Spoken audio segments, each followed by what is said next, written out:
I recently solved a genealogy mystery, and I wanted to share the information with all of you because I think there's some lessons for other genealogists who are kind of in a similar pickle. Sometimes you may get an old picture like this one from the 1850s, and you can see that there's I don't know if you can see it. There's numbers at the top identifying the people, and then on the back, this is my handwriting. There's annotations of who these people are. And basically the reason why I have these annotations is because I've seen another copy of this photo with the annotations written by somebody else. And I always wondered who wrote the annotations. Like, how do we know that they're accurate? What's the source of this information? Any other details about it. So this shows one branch of my family, and it has several of my direct ancestors as well as brothers and in-laws and whatnot. And I didn't know where this came from, other than that it's from the 1850s, and I know some of the vital details of the people in here. But like who identified them originally? Because basically this has been copied and recopied, and sometimes that's not the best way to get that information. I finally found an answer, and it was in this old packet. It has a family tree. I've seen this family tree actually I believe it's in the Plattsburgh, New York Historical Association archive. So there's another copy of it there. And then there's some notes that have been photocopied and zoomed in on.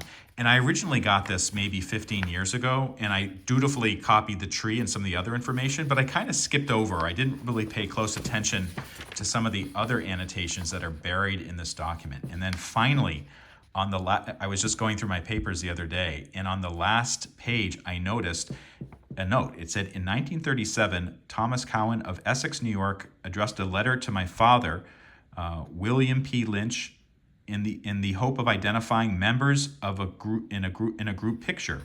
Because my father had died in 1933, I consulted Uncle Albert.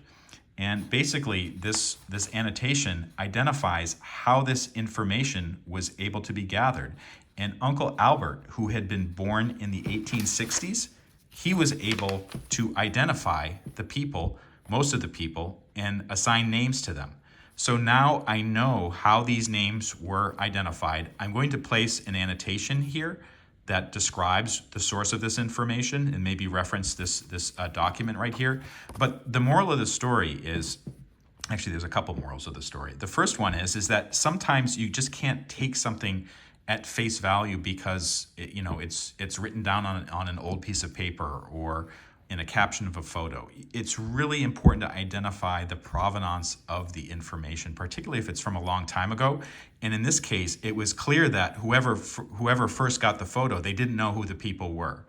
And so they did some sleuthing to figure it out. But with the annotation that's in the back pages of this packet of papers, I was able to identify who identified these people, who was actually in a position to know all of them, because he was born in the 1860s, and this particular photo was taken probably, maybe 5 years before he was born. But when the 1860s Uncle Albert was born, he would have known all of these people who were still alive, including my great-great-great-grandmother who lived until 1898.